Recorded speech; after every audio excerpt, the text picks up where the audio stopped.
merci pour ce témoignage. Je sais que, par expérience, ce n'est pas une parole prophétique, je sais que ça trouvera écho dans plusieurs cœurs. Je sais parce qu'il y a quelques années, ça aurait trouvé écho dans le mien. Il y a, je ne sais pas, je n'ai jamais été voir les chiffres, mais il y a je ne sais pas combien de pourcents d'hommes, le pourcentage doit être énorme, d'hommes qui vont voir du porno sur Internet, etc. etc. Le pourcentage, il est juste énorme.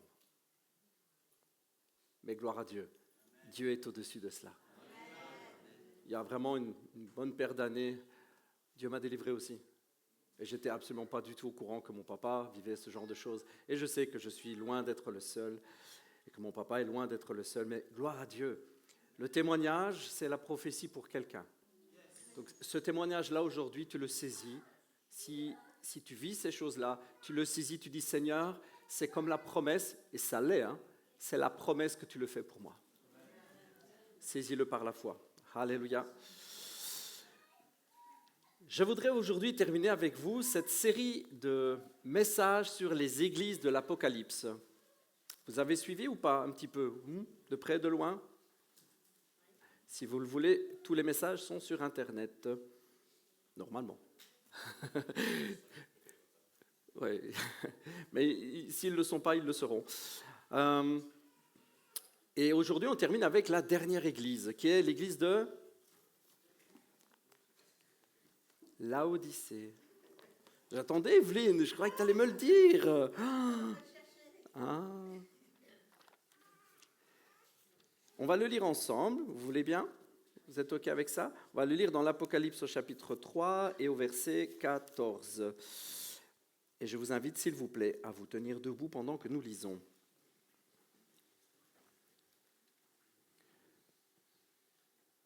Il y en a encore qui ont des bibles papier, à part Evelyne et moi? Oui, je vois 1, 2, 3. Il n'y a pas plus d'onction, Mais si vous êtes comme moi, vous aimez le papier, eh bien, soyez bénis. Alléluia. Et si vous voulez lire sur votre tablette, il n'y a aucun souci, ou sur votre smartphone. À l'ange de l'église qui est à Laodicée, écrit, dira l'Esprit, voici ce que dit celui qui s'appelle Amen, le témoin digne de foi et véridique, celui qui est au commencement de la création de Dieu. Pour info, je lis la version Semeur. Je connais ta conduite et je sais que tu n'es ni froid ni bouillant. Ah, si seulement tu étais froid ou bouillant! Mais puisque tu es tiède, puisque tu n'es ni froid ni bouillant, je vais te vomir de ma bouche. Tu dis, je suis riche, j'ai amassé des trésors, je n'ai besoin de rien. Et tu ne te rends pas compte que tu es misérable et pitoyable. Tu es pauvre, aveugle et nu. C'est pourquoi je te donne un conseil. Achète chez moi de l'or purifié au feu, ou passé au creuset suivant les traductions, pour devenir réellement riche, des vêtements blancs pour te couvrir afin qu'on ne voit pas ta honteuse nudité, et un collier pour soigner tes yeux afin que tu puisses voir clair. Moi, ceux que j'aime, je les reprends et je les corrige. Fais donc preuve de zèle et change. Voici, je me tiens devant la porte et je frappe. Si quelqu'un entend ma voix et ouvre la porte, j'entrerai chez lui et je dînerai avec lui et lui avec moi, exactement comme Zachée. Pasteur Amédéo ne savait absolument pas que j'allais prendre ce passage. Non, évidemment. Le vainqueur, je le ferai siéger avec moi sur mon trône, comme moi-même je suis allé siéger avec mon Père sur son trône après avoir remporté la victoire. Que celui qui a des oreilles écoute ce que l'Esprit dit aux églises. Amen. Merci Seigneur pour ta parole. Je vous en prie, asseyez-vous.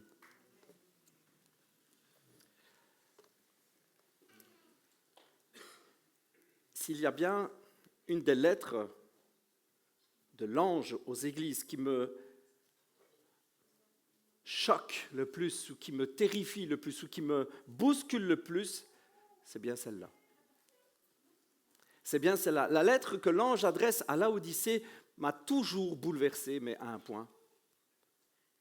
Si on veut faire un résumé rapide, c'est juste « mais en fait, tu t'en rends pas compte ». Ça, c'est le résumé.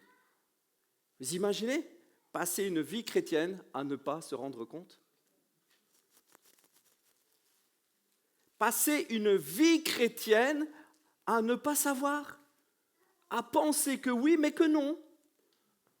En fait, l'église de Laodicée croit que tout va bien, mais ça ne va pas du tout, en fait. Il y a peut-être aujourd'hui des cœurs qui pensent que tout va bien, mais ça ne va pas du tout. Il y a peut-être un homme, une femme ici dans cette salle. C'est peut-être toi qui m'entends là. Tu penses que ça va, mais ça ne va pas du tout.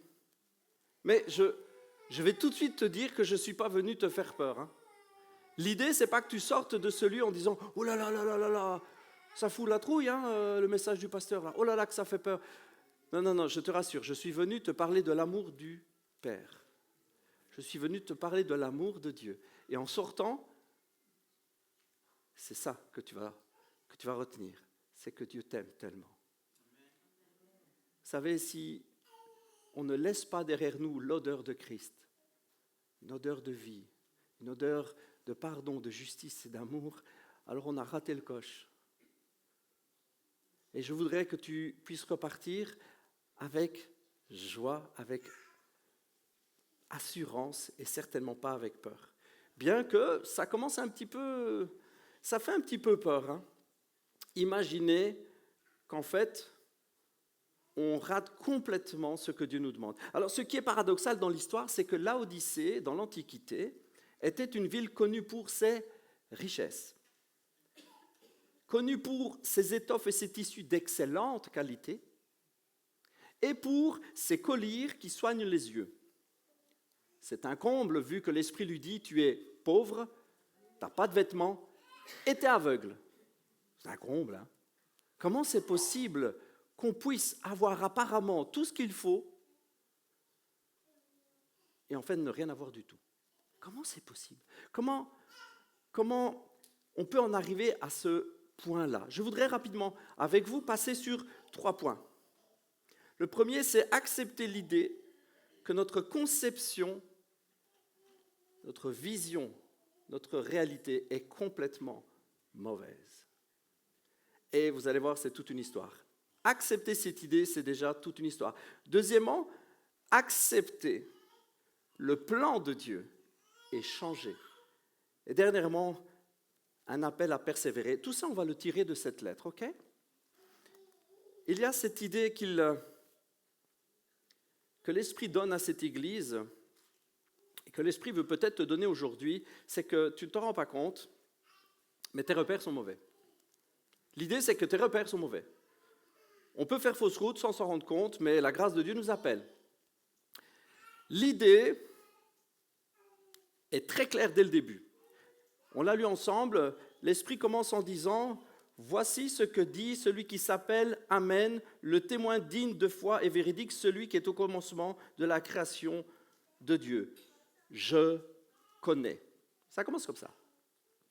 En fait, tout autour de toi, tes amis, tes potes, tes collègues, ta famille, tout, ton CV, ton compte en banque, ta maison, ta bagnole, tout peut dire que tout va bien. Mais c'est quand, la dernière fois, que tu as demandé au témoin véridique créateur de l'univers ce qu'il en pensait? Parce que tout commence comme ça. Tu peux avoir un CV en béton, les meilleurs potes au monde, mais la vie qui compte vraiment, c'est la vie de celui qui a créé l'univers. Et tout commence comme ça. Apparemment, à Laodicée, ça fait un moment qu'il ne se pose plus trop la question. Je ne suis pas en train de faire un reproche, je suis en train de me dire, est-ce qu'on peut imaginer qu'on ne se soucie pas assez de la volonté de Dieu dans notre vie? Est-ce que c'est possible d'imaginer qu'en tant que chrétien, aujourd'hui, en 2026, on ne se soucie pas assez de ce que Dieu pense des choses? Est-ce que vous pouvez imaginer ça? Moi, franchement, oui. Franchement, je m'en rends compte même pour moi dans ma propre vie. C'est quand qu'on demande, qu'on passe du temps à dire à Dieu pas est-ce que je peux, est-ce que je ne peux pas. Hein? Ce n'est pas ça que je vous dis. Hein? Mais révèle-moi ton cœur. Donne-moi ta vision des choses. Dieu dit, l'Esprit dit à cette Église, en fait, tu ne captes pas, mais tu es tiède. Allô, tu t'en rends pas compte, mais en fait, tu es tiède. Tiède, Seigneur?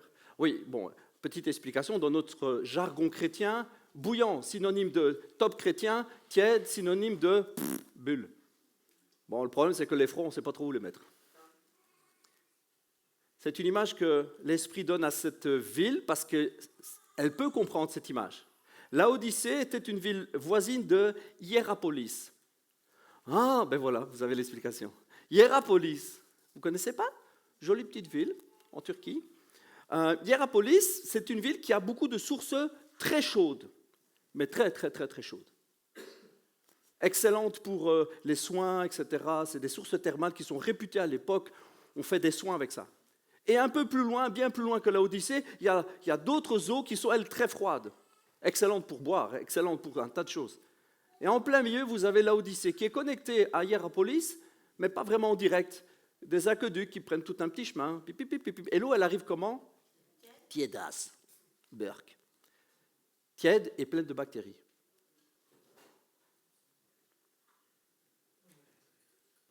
Le problème de Laodicée, c'est qu'elle n'est pas connectée directement à la source. Elle est connectée à quelqu'un qui est connecté à la source. Tu es peut-être connecté à papa et maman. Tu es peut-être connecté à une église. Tu es peut-être connecté à Pasteur Miguel. Youhou. Tu es peut-être connecté à Vivea. Mais est-ce que tu es connecté à Dieu? Parce qu'en fait, la connexion sur la connexion de la connexion d'un gars, c'est pourri. Je t'apprends un truc, il faut être à la source. Le problème de Laodicée et pourquoi elle ne se rend pas compte que ce n'est pas terrible, c'est parce qu'elle n'est pas à la source. Si elle était connectée réellement à la source, si d'une manière spirituelle tu es connecté à la source, tu es connecté au feu, tu es connecté à l'eau chaude, tu es connecté directement et tout va bien. Mais si tu n'es pas connecté à cette source, tu ne te rends même pas compte qu'il y a moyen d'avoir de l'eau beaucoup plus chaude. En fait, pour toi, c'est l'eau que tu reçois, c'est normal. Comment est-ce que tu te rendrais compte? C'est l'eau que tu as toujours connu cette eau-là.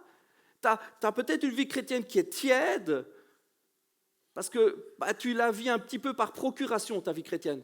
Ouais, papa et maman sont chrétiens, donc je suis chrétien aussi. C'est un peu la religion de famille. Ouais, j'aime bien aller à l'église Vivea, parce que j'aime bien la louange et tout ça. Je suis connecté à l'église. Ouais, j'aime bien aussi prier avec Pasteur Andrés. Oh, je trouve que Pasteur Andrés, il a l'onction. Amen, c'est vrai. J'aime bien quand il prie, etc. Oui, mais là, tu es tout le temps en train de me parler des connexions des autres. Tu es tout le temps en train de me dire que tu vis ta foi, tes prières, tu vis ta connexion avec Dieu à travers la connexion de quelqu'un. Mais la tienne, tout seul, quand tu es dans la chambre. Quand tu es chez toi, salut bonhomme. Quand tu es tout seul, qu'est-ce que tu fais? Comment ça va la vie? Comment ça va ton intimité avec Dieu? En fait, je vais t'aider à répondre à cette question. Si demain je retire Pasteur Miguel, il s'en va. Salut, bon voyage, sois béni frère. Je retire Pasteur Andrés. Je retire même l'église Vivea. La question est simple, tu vas vivre comment ta foi? Tu vas te lever le matin et dire, moi maintenant je lis ma Bible, je prie en langue pendant 1 heure. Ben, c'est ça qu'il faut faire, c'est ça la réponse qu'il faut me donner. La réponse c'est, frère, merci Seigneur pour les pasteurs, merci pour la famille Vivea, mais tu sais, ma connexion, c'est avec le Père. Si je te dis, si papa et maman vont plus à l'église, tu fais quoi? Si ta réponse est, oh, je sais pas, peut-être au début je vais aller un peu au groupe de jeunes, et encore. Et puis après, si ta famille se déconnecte de l'évangile, tu fais quoi? Ben voilà, c'est ça le problème de Laodicée. Elle n'est pas connectée à la source. Elle est connectée à la connexion du connecté qui est connecté à la source. Il y a là un appel, vous voyez, il y a là un appel à vivre une relation avec le cœur du Père en direct. La question, ce n'est pas « Ah, tu es tiède, tu es un mauvais chrétien », c'est « Tu es tiède, tu n'es pas connecté à la source d'eau chaude directement ». Il y a tellement plus, mon frère, ma sœur, à vivre. Il y a tellement plus à connaître. Est-ce que c'est quelque chose qui est dans tes tripes? Tu dis, mais je veux connaître plus mon Dieu, le témoin véridique. Je veux son avis sur ma vie. Je veux sa vision sur ma vision. Je veux ses pensées dans mes pensées. Je veux vivre ce qu'il veut que je vive. Je veux être connecté à lui, le connaître et le connaître encore plus. Je veux être connecté. Est-ce que c'est ça notre vie chrétienne? Parce que c'est ça l'appel. La première chose qu'on découvre avec Laodicée, c'est qu'ils n'ont pas cette connexion. Et ils sont tièdes. Il y en a même qui vivent, je ne sais pas moi, leur vie chrétienne à travers leur mari, à travers leur femme.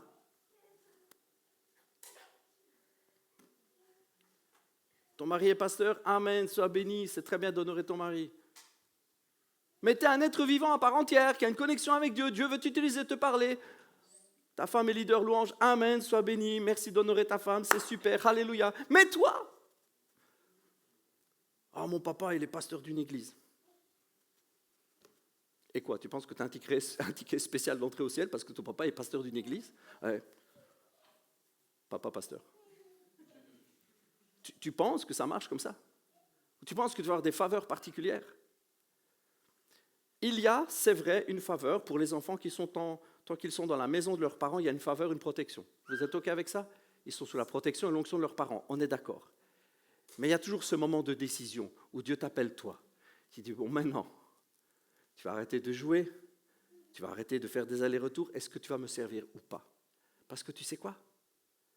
Tu n'es pas connecté à la source, tu es connecté à tes parents, tu es connecté à ton église. Ah, Laodicée, elle ne s'en rend même pas compte. Et combien de fois, dans l'église, et peu importe les années que nous avons, je prends l'exemple ici des jeunes, mais peu importe, ça peut être vraiment pour les chrétiens de longue date, on peut avoir vraiment une idée faussée et ne pas se rendre compte. L'idée, c'est de venir et de demander à Dieu. Le texte dit, c'est le témoin véridique. C'est celui qui donne un témoignage et c'est le seul témoignage qui est vrai. C'est ça la pensée. Il faut aller lui demander à lui parce que son témoignage à lui est vrai. C'est comme, vous savez, c'est comme la référence absolue. Aller vers Dieu, c'est demander à la seule personne, au seul être qui dira toujours la vérité. Toujours, qui dira toujours les choses bonnes, correctes, qui a la sagesse infinie, qui a un amour absolument inconditionnel. C'est le seul. Aller directement lui demander son avis, c'est aller vers la seule personne qui peut vraiment nous conduire. C'est le témoin véridique, celui qui a créé l'univers. Comprends par cela qui t'a créé toi. Donc si on a bien qui connaît comment fonctionne la machine, c'est l'inventeur. Il sait comment on fonctionne, il sait comment on est, il sait quoi nous dire. Mais le tout, c'est encore d'accepter ce plan. Ok, j'accepte l'idée que je me trompe peut-être, et peut-être je n'ai pas assez demandé, peut-être je vis ma vie chrétienne à travers l'Église, à travers le ministère, à travers ceci, à travers cela, à travers des conférences peut-être, à travers des vidéos en ligne que je regarde. Ok, je n'ai pas de relation. Ok, j'accepte l'idée, mais je dois faire quoi? Qu'est-ce que Dieu veut pour moi? Que veux-tu que je fasse, Seigneur? Qu'attends-tu de moi, Saint-Esprit? Et le papa répond. Notre Père Céleste répond et il dira à cette église, je te conseille. Je te conseille. Alors quand Dieu dit je te conseille, moi je te conseille d'écouter son conseil. Tu prends comme tu veux, mais si Dieu dit je te conseille, juste un petit peu avant on a lu, c'est le créateur de l'univers, le témoin véridique, je pense que son conseil va être avisé. Vous êtes OK avec l'idée? Son conseil va être vraiment super bon. Et il dit quelques petites choses, et je ne voudrais pas qu'on prenne le temps vraiment d'étudier théologiquement ce que l'or peut représenter, ceci, c'est ça. Non, je vais prendre le package global, OK?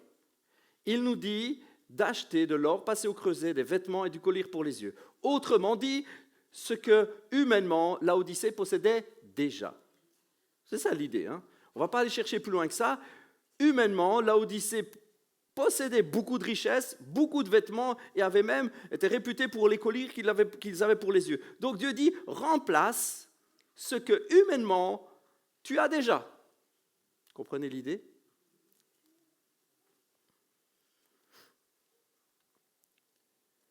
Ça veut dire qu'il y a des relations que tu as qui te donnent peut-être la joie, l'amour, qui te rassurent, qui te font t'en sortir bien, mais ce n'est pas une relation avec Dieu. C'est une relation humaine que tu as avec d'autres gens. Il y a des moments, des activités, des rêves, des passions, tellement de choses qui remplissent, rassurent, te donnent ce sentiment de sécurité, d'être bien dans la vie. Tout va bien, je vais bien. Mais ce n'est pas Dieu, ce sont des mirages. Et c'est tous ces trucs-là que Dieu te dit, et si on commençait à remplacer tout ça par moi? Vous comprenez l'idée? Toutes ces choses que humainement Laodicée possède, Dieu lui dit, tu les as et ça te donne l'impression que tout va bien, mais c'est foireux complet. Tous ces trucs-là t'éloignent de moi. Je veux bien, moi, te donner tout cela, à ma manière. dans les relations que je vais te donner, dans le travail que je vais te donner, dans les visions, les rêves, tout ça, ça va venir de moi et ça va te donner le vrai bonheur. Ça va te donner la vraie paix. Parce que ce que tu vis peut-être pour le moment et qui te donne un sentiment de sécurité, mais qui n'est qu'une fausse sécurité, parce qu'elle est temporaire, elle est passagère, toutes ces choses t'éloignent du cœur du Père. Parce que tant que tu demeures avec cela, tu ne sais même pas que tu n'es pas connecté à la source. Et donc, il faut te connecter à la source pour changer tout cela. Il faut absolument changer tout cela. Il faut accepter quoi? Dira l'Esprit. Il faut accepter de revoir ta copie. Vous me dites, t'as lu où ça, Pasteur Miguel? Quand il dit, moi j'aime et je reprends, je corrige. Vous avez lu ça avec moi? Il fait le prof. Je reprends et je corrige. L'idée est vraiment de passer notre copie, notre vie, notre cœur, de les passer dans les mains de Dieu pour qu'il revoie la copie. Alors, mon petit loulou, Miguel, bon, il y a des choses à corriger. Ce n'est pas la catastrophe complète, mais il y a des choses à corriger. Vous voyez, passer devant le prof et qui dit, bon, alors, tu as répondu ça. Oui, mais. Alors, tu vois, c'est plutôt ça. Il y a des ajustements à faire.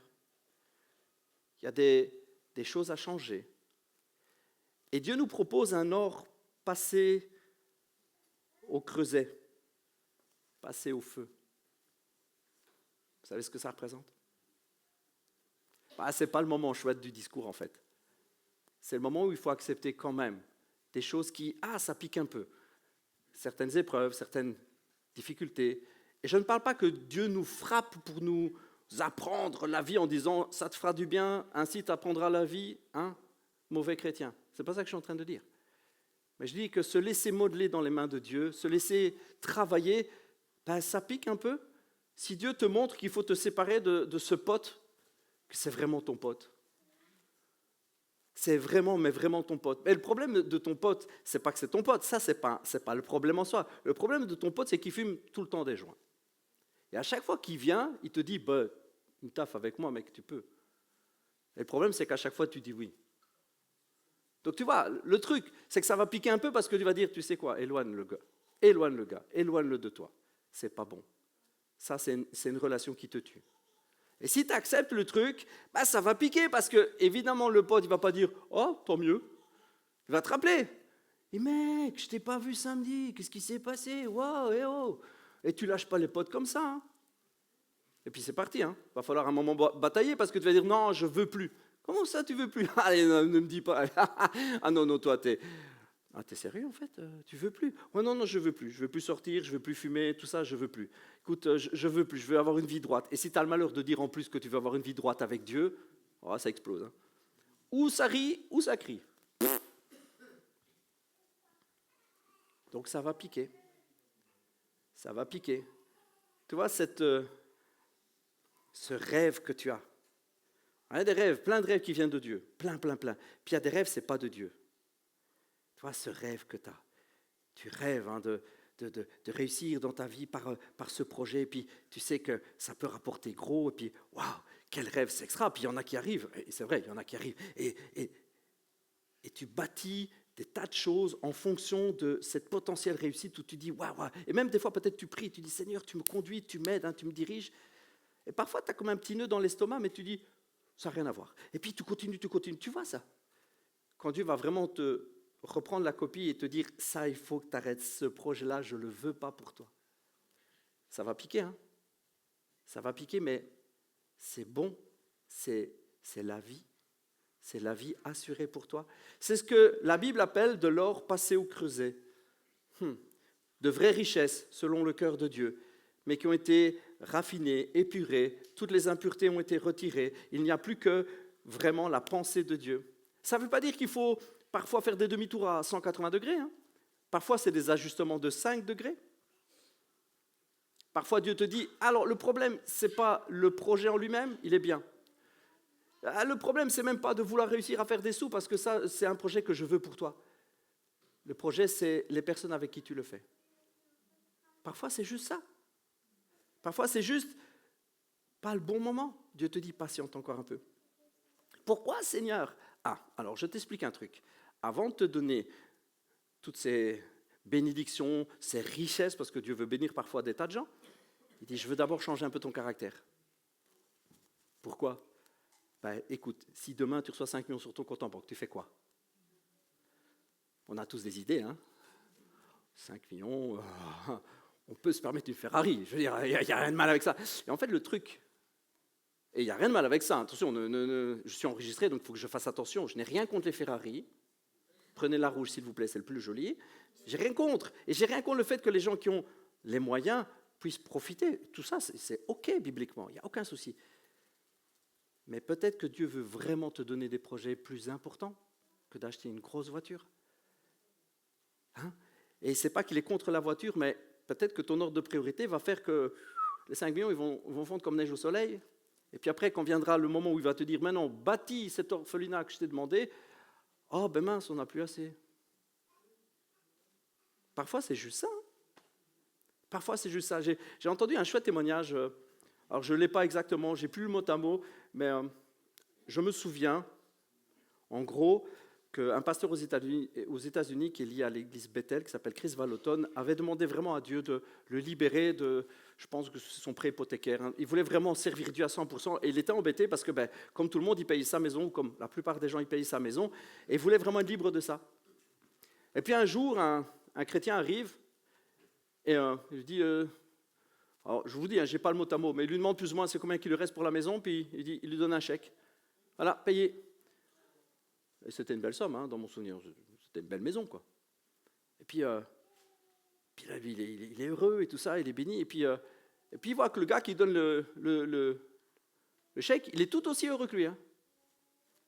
Ça a l'air de vous faire plaisir de me donner 250 000 $. Il dit, ah ben oui, alors je voulais m'acheter un nouveau bateau. C'est ça, un truc du genre, un nouveau yacht. Puis le Saint-Esprit m'a dit, oui, mais d'abord tu payes la maison du pasteur. Je vous laisse réfléchir 2 secondes, c'est ce que je suis en train de vous dire. Et le gars, donc il était tout heureux d'aller bénir le pasteur en disant, comme ça maintenant je peux aller acheter mon bateau.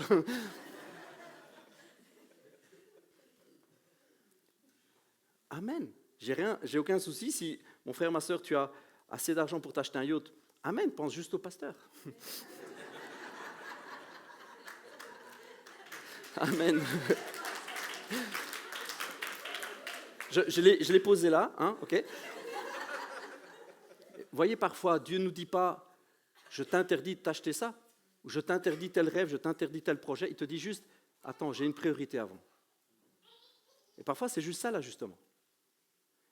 Accepter, ça pique un peu, hein, mais accepter que Dieu nous parle, accepter qu'il revoie notre copie. Déjà, accepter l'idée qu'on se trompe, c'est déjà pas mal, mais accepter que Dieu nous parle et nous demande de changer. Il va dire, change. L'Esprit dit à Laodicée, change. Change, absolument change. Et puis il lui dit, et c'est un petit point qui passe inaperçu, mais qui est tellement important, il lui dit, aie du zèle et change. Ça veut dire que, mon frère, ma sœur, ça veut dire, pasteur Miguel, qu'il va falloir s'accrocher. Le mot zèle, dans le texte, c'est zélos, ok, ou zilos, comme on le prononce, qui veut dire bouillir d'envie, brûler d'envie. Je trouve ça très comique, bouillir d'envie, vu qu'il demande d'être bouillant et pas tiède. Je trouvais ça super cool. La racine du mot, c'est vraiment ça, bouillir. Être bouillant revient à être connecté à la vraie source d'eau chaude. Donc en fait, persévérer revient à vérifier ta connexion en permanence. C'est ça, persévérer. Il y en a plein que persévérer, c'est faire des tas d'efforts. On se fait l'image mentale qu'on veut. Il y en a qui vont imaginer faire des tas d'efforts, prendre des sacs bien lourds et gravir une montagne avec des pierres sur le dos. Il y en a qui vont s'imaginer devoir travailler, je sais pas, abattre des murs. Il y en a qui vont s'imaginer faire des voyages jusqu'au bout du monde, sur les mers, naviguer, tout ça. Et puis Dieu te dit, non, arrête tous tes films. Persévérer, c'est chaque jour vérifier que toi et moi, on est bien connectés. Quelle clé! Non, ça ne vous libère pas d'un poids, là. Quelle clé! Il te dit juste, vérifie que tu es connecté à l'eau chaude en permanence. Ouh, c'est chaud. Amen. Mais c'est tous les jours, hein. Mon loulou, c'est tous les jours. Tous les jours, il faut venir vérifier ta connexion. Est-ce que je suis bien connecté à toi? Est-ce que je me laisse travailler par toi? Seigneur, on est toujours OK? On est toujours à deux. Je te suis, Seigneur. Je veux que tu me... Et il faut persévérer dans cette idée. Chercher et chercher et chercher et chercher encore. Et s'il te vient l'idée de me dire, pasteur, comment je vais y arriver? Comment on va faire? Et c'est là que je te disais que je ne voulais pas te laisser un sentiment de peur ou de c'est foutu, c'est foutu. Je veux te laisser l'amour du Père. Parce que l'Esprit va dire ceci. Et c'est sans doute la partie la plus importante. Je me tiens devant la porte et je frappe. Si quelqu'un entend ma voix et ouvre, j'entrerai chez lui. Je dînerai avec lui et lui avec moi. En fait, si depuis que je suis en train de parler, tu es en train de te dire, en fait, c'est bien, pasteur Miguel, j'ai complètement foiré ma vie, en fait.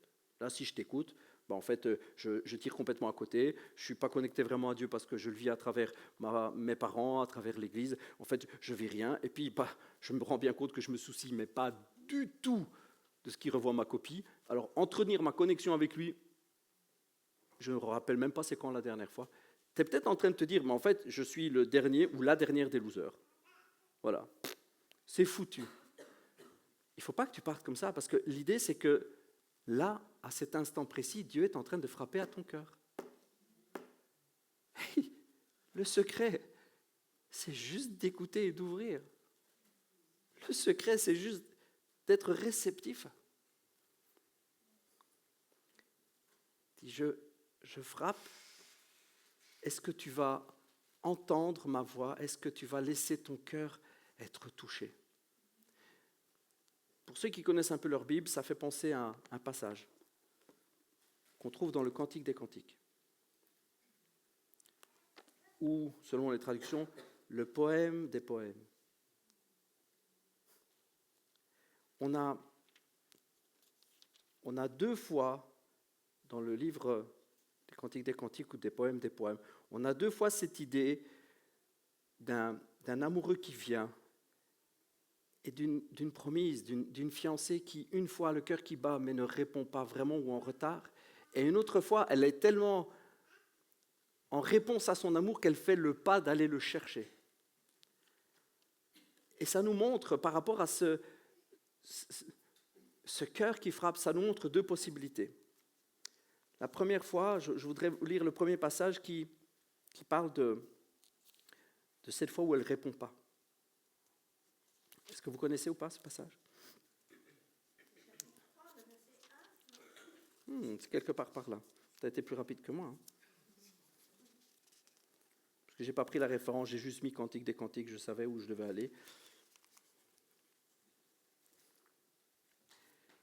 La première fois, c'est là où elle ne répond pas. Chapitre 5. C'est pas grave, c'est chapitre 5.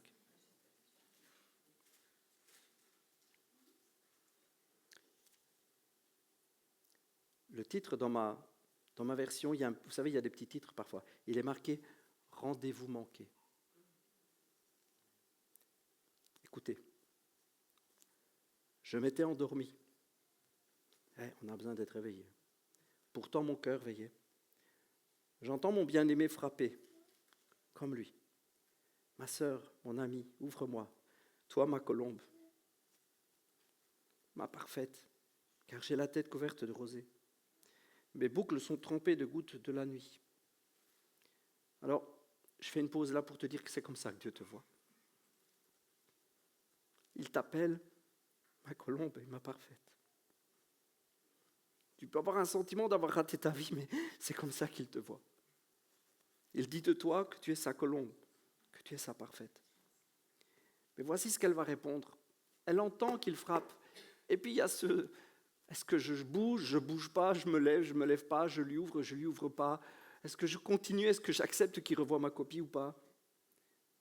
Voici sa réponse. J'ai ôté ma tunique, comment la remettrai-je? J'ai lavé mes pieds, comment les salirai-je? Mon bien-aimé avance sa main par l'ouverture. Par la fenêtre, il passe sa main et elle le voit. Elle dit, mon ventre en a frémi. Je me suis levé pour ouvrir à mon bien-aimé. De mes mains, goutte à goutte, la myrrhe a coulé. De la myrrhe onctueuse a goûté de mes doigts jusque sur la poignée du verrou de la porte. J'ouvre à mon bien-aimé.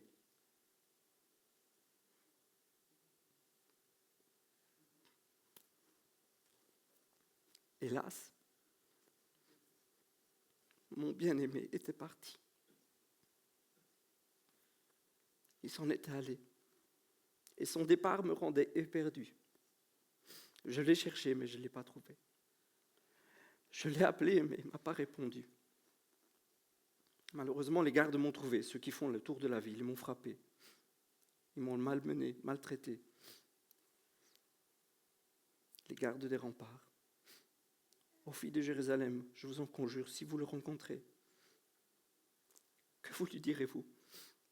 Que je suis malade d'amour. C'est super beau, hein? Ça m'émeut chaque fois au plus haut point parce que j'imagine le cœur du Père. Il fait la distance, il vient, il frappe à notre cœur. Il dit, tu sais, ce serait vraiment chouette qu'on s'asseye, toi et moi. Tu sais, comme un chouette dîner entre amis, là.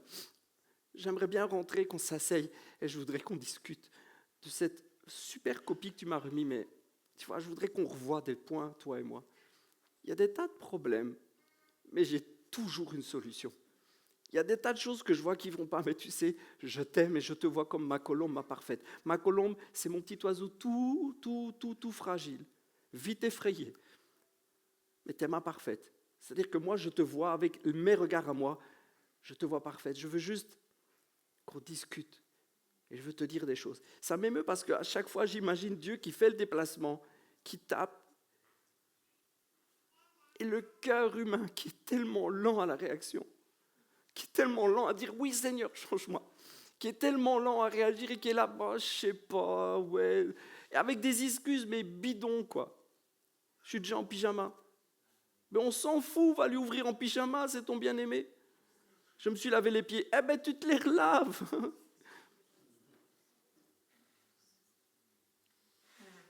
Seigneur, je suis jeune. Mais c'est pas possible. La jeunesse, la Bible dit qu'elle passe à un coup de vent, mais tu t'imagines même pas. Dans ma tête, j'ai encore 20 ans. J'en ai bientôt 50. Dans ma tête, je vous assure, dans ma tête, j'ai encore 20 ans. Des fois, je regarde mon épouse, je me dis, purée, ça fait 22 ans, 23 ans qu'on est mariés. Je la regarde, elle est quand même plus jolie qu'avant encore, c'est bizarre. Ça. Mais la jeunesse passe à une vitesse. Oui, mais j'ai ma carrière. J'ai des projets, j'ai ma carrière. Mais Dieu ne te dit pas de switcher ta carrière, il te dit que ta carrière va servir à son royaume. Tu prends toutes ces excuses et puis tu les mets là devant Dieu. Et puis lui, il te dit, on va tout changer, on va tout transformer, ça va être extra. Et dans ce passage, il y a ce moment incroyable où il passe la main par la fenêtre. Combien de fois Dieu s'est montré à toi? Combien de fois sa main t'a touché? Combien de fois il a mis sa main pour te prouver qu'il était là? Aïe, même ça, il faut du temps pour réagir. Hein. Oh purée. Et tu vois, dans ce passage, je ne veux pas que tu aies peur de ça, mais dans ce passage, on te montre qu'il y a toujours une dernière fois, un dernier appel. Il y a toujours un dernier coucou de la part de Dieu. Et on ne sait jamais c'est quand, mais il y en a un. L'idée, ce n'est pas d'avoir peur de ça, mais c'est de prendre conscience que là, aujourd'hui, si tu entends sa voix, il ne faut pas durcir ton cœur. Si là, aujourd'hui, tu entends sa voix. Et puis, il y a l'autre passage.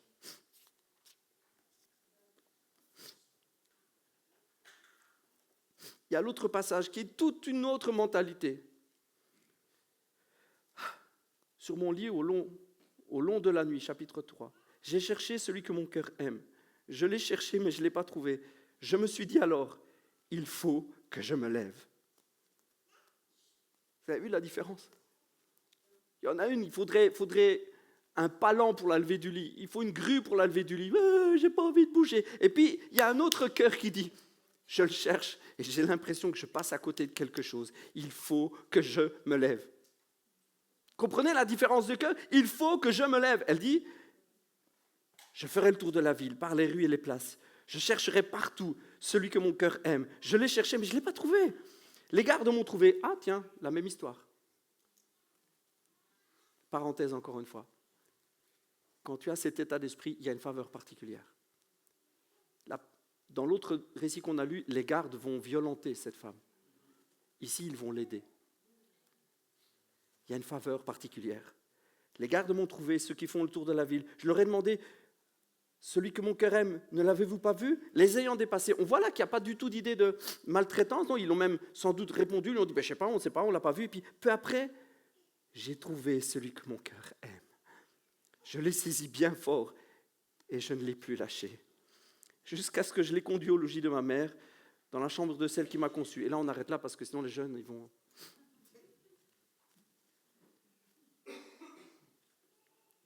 Est-ce que vous voyez la différence de cœur, la différence de réponse? Alors tu es peut-être comme moi ce matin et tu dis oui, je cherche Dieu et j'ai l'impression parfois de le louper. Je veux juste t'encourager, continue, lève-toi, bouge, sors de tes murs, sors de ta chambre, sors de ton lit, vas-y, cours, demande à tout le monde, cherche de tout ton cœur parce qu'il y a un moment où tu vas le voir. Cette promesse, c'est que tu vas le voir et là, comme cette femme, tu vas le prendre et tu ne vas plus jamais le lâcher.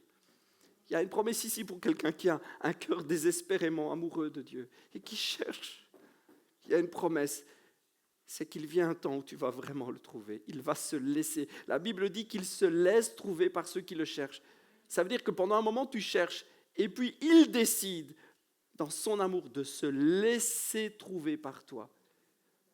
Oh, c'est tellement bon.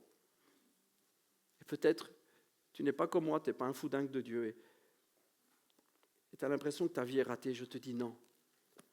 Mais lève-toi pour aller ouvrir à ton roi. Lève-toi pour aller lui ouvrir. Parce que la promesse, et je termine avec ça, il est l'heure, la promesse qui est derrière est absolument extraordinaire. Le vainqueur, je le ferai siéger avec moi sur mon trône, comme moi-même, je suis allé siéger avec mon Père sur son trône après avoir remporté la victoire. Ça, c'est la promesse. C'est que Dieu va t'élever. Il va te prendre, il va t'élever à son niveau. Il va te chercher là où tu es. Il va t'élever, il va te sortir de ta condition. Peut-être que tu as l'impression que humainement tout va bien, mais il va te sortir de cette condition et il va t'élever, il va te tirer vers les lieux célestes. Et là, tu vas vivre une vraie vie. Tu vas vivre une vraie destinée. Là, tu vas vivre ce pourquoi tu as été vraiment créé. On prie ensemble. Seigneur Jésus, merci pour ta parole qui est tellement extraordinaire. Seigneur, je prie que ton amour là continue à frapper au cœur de ceux qui ont besoin. Et je prie, Seigneur, que nous ne soyons pas de ceux qui trouvent des tas d'excuses, mais que nous répondions à ton appel et que nous disions oui, me voici. Ok, j'accepte l'idée que je me plante. J'accepte l'idée que ma vision est fausse. Ma vision de la vie chrétienne est fausse. Ma vision de la relation est fausse. Toute ma vision est fausse. Ok, j'accepte l'idée. Et j'accepte que tu revoies ma copie. J'accepte que tu viennes me montrer, Seigneur. Et j'accepte même que ce soit à travers le feu. J'accepte. Ok, Seigneur. S'il y a des choses que tu trouves à retirer dans ma vie, alors vraiment, je veux que tu le fasses. Seigneur, des relations, Seigneur, des idées, des projets, j'en sais rien, des tas de choses, des mensonges qu'il y a dans notre tête. Seigneur, j'accepte que ce soit à travers le feu. Et Seigneur, je m'engage à vérifier la connexion chaque jour, parce que tu me dis de persévérer et je vais persévérer. Seigneur, je prie que maintenant, tu touches les cœurs. Tu touches vraiment les cœurs.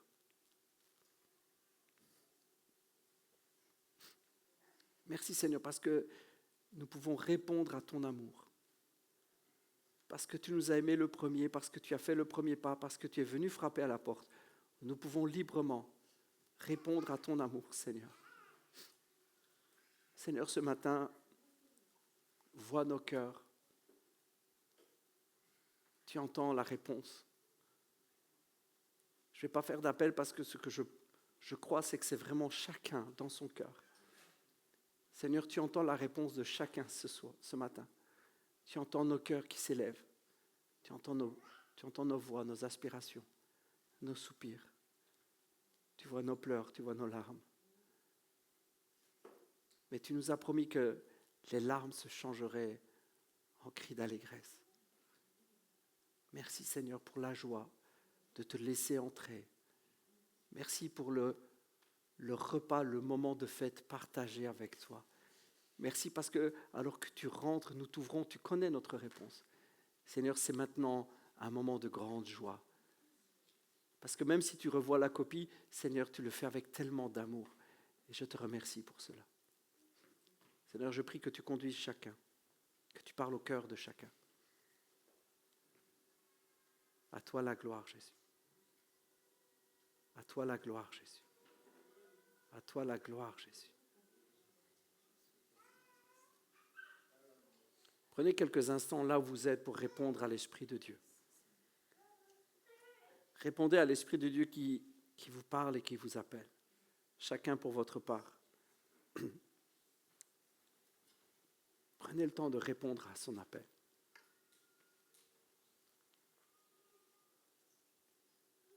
Mon frère, ma sœur, c'est le bien-aimé qui frappe. Il t'appelle ma colombe, ma parfaite. C'est comme ça qu'il te voit. Merci Seigneur Jésus. Merci Seigneur Jésus.